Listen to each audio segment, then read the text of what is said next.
Bonjour et bienvenue dans ce numéro 86 des Nouvelles du Front, dédié à Napoléon 1807, deuxième volume de la série Conquerors édité par Chakos, qui cette fois-ci nous emmène dans la campagne napoléonienne de Pologne. 8 novembre 1806. La capitulation de la ville de Magdebourg met fin à la campagne éclair de Napoléon contre la Prusse, qui accepte les propositions d'armistice 8 jours plus tard. Les troupes françaises arrivent à la Vistule, tandis que le général Duroc est envoyé à Osterode pour rencontrer le roi Frédéric Guillaume III de Prusse. Celui-ci l'informe que puisqu'une partie de ses États est occupée par les troupes russes, cela l'empêche de ratifier la suspension d'armes et il est dans l'incapacité de la faire appliquer. Dans toutes les villes et les campagnes que traversent les soldats de Napoléon, ceux-ci sont accueillis en libérateurs, d'autant plus que parmi eux se trouvent les anciens des légions polonaises de l'armée d'Italie de Dąbrowski. L'insurrection des provinces polonaises contre l'occupant prussien ou russe fournit à Napoléon 30 000 hommes.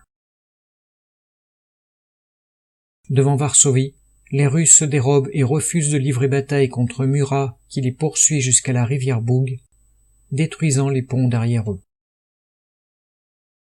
Le 28 novembre au soir, Murat entre à Varsovie, rejoint le lendemain par Davout.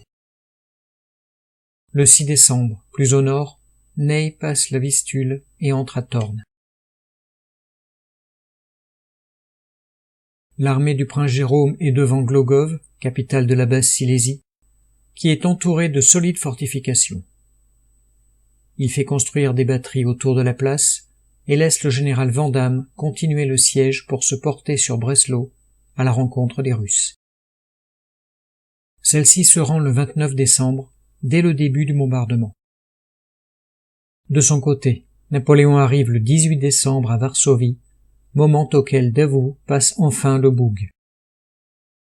Augereau passe à son tour la Vistule à Utrata et Soult traverse à Visogrod. Face à eux se trouve l'armée russe, commandée par Kamensky, âgé de 70 ans et presque infirme.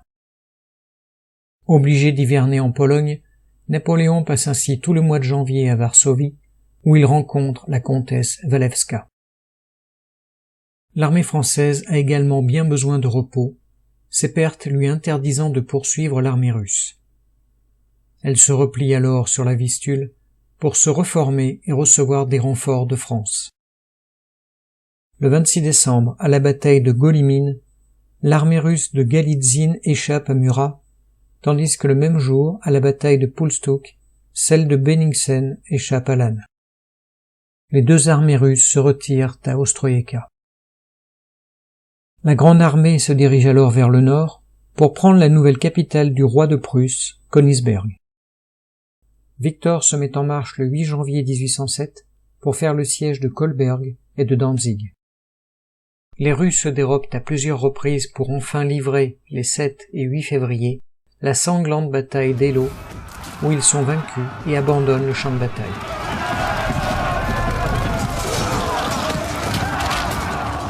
Après cette victoire, l'armée française reprend ses quartiers d'hiver.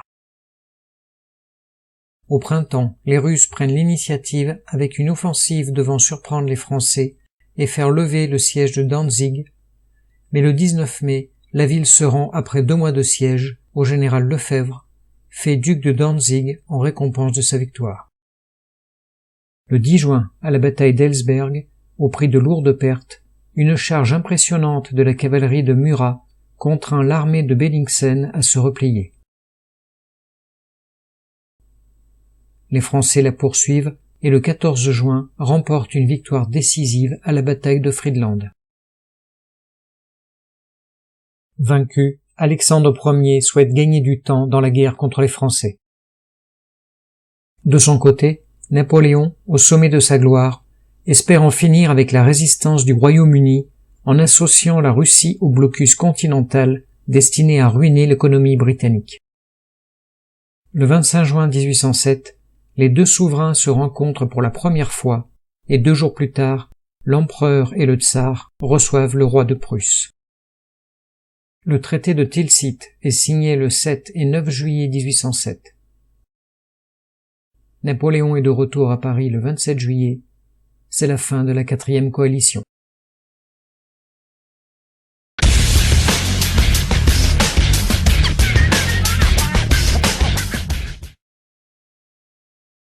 Le plateau de jeu, en carton renforcé, est 50% plus grand que celui du module 1806 et couvre la partie nord de la Pologne, de Danzig à Varsovie. Les zones sont de 4 types et le pourtour de la zone de jeu comprend 3 zones de stockage de cartes, une piste des tours, une piste des points de victoire, complétée par les légendes des terrains et leurs effets. Comme dans le précédent opus, les commandants et les corps d'armée sont des cubes en bois sur lesquels il vous faudra coller proprement les étiquettes fournies, et les marqueurs sont également tous en bois. 3 nouveaux marqueurs font leur apparition, servant à indiquer la possession des citadelles et éventuellement leur siège, selon le scénario joué, ainsi que les matchs nuls. 2 paravents servent au jeu en semi-aveugle, dont une face présente une référence aux règles, et 3 plateaux en carton épais recto-verso permettent de suivre l'état de vos corps d'armée selon le scénario. Ajout sympathique, un petit guide de démarrage de 4 pages a été ajouté. 2 paquets de 48 cartes sont fournis, et 6 cartes additionnelles permettent de jouer un Napoléon 1806 avec l'hypothèse où les Russes arrivent en renfort plutôt qu'historiquement. Les 10 dés de combat sont toujours présents pour ceux qui préfèrent les utiliser, et 2 sacs en toile décorés permettent d'y ranger les unités et commandants. Le livret de règles, en couleur, reprend les règles de 1806 légèrement remaniées, et le livret de scénario en contient 13, que nous allons voir ensemble tout à l'heure.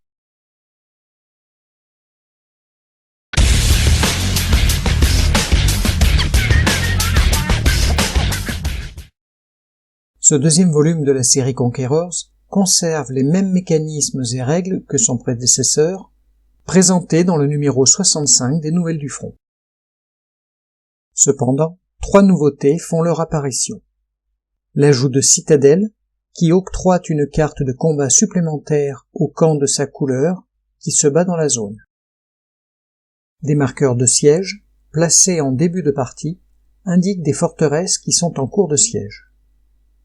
Le camp à qui appartient la citadelle doit en chasser les assiégeants avant la fin de la partie, sous peine de perdre des points de victoire. Enfin, certains scénarios demandent de placer des disques de match nul sur la piste des points de victoire. Si à la fin de la partie, le marqueur de points de victoire se trouve sur l'un de ces disques, la partie se solde par un match nul.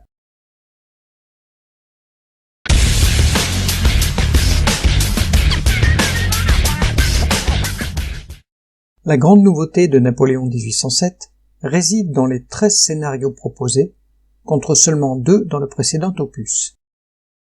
Ces scénarios, judicieusement catégorisés par difficulté, diffèrent par leur durée en tour de jeu et par la zone géographique concernée.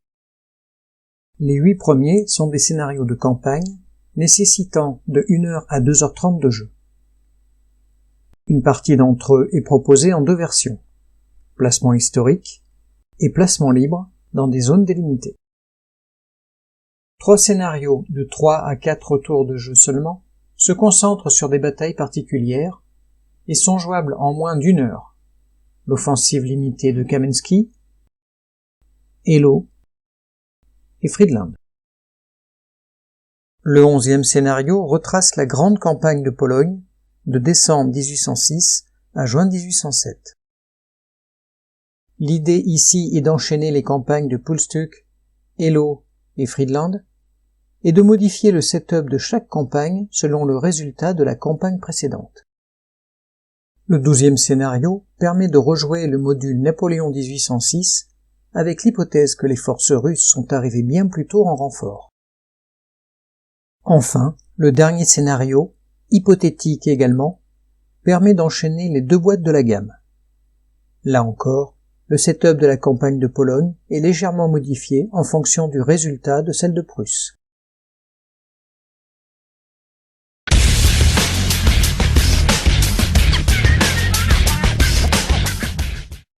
Napoléon 1807 est véritablement dans la continuité du volume précédent, avec un graphisme toujours aussi agréable et une mécanique très fluide, mais surtout sans aucune complexité supplémentaire. Il reste accessible au plus grand nombre et conserve la mise en avant des manœuvres opérationnelles. La variété des scénarios est une vraie réussite, et l'indication de leur niveau de difficulté permet de rapidement en choisir un en fonction de votre temps disponible ou du niveau des joueurs.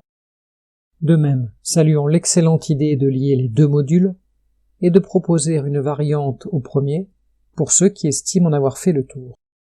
Enfin, une chose est sûre, si vous avez aimé Napoléon 1806, alors vous adorerez Napoléon 1807.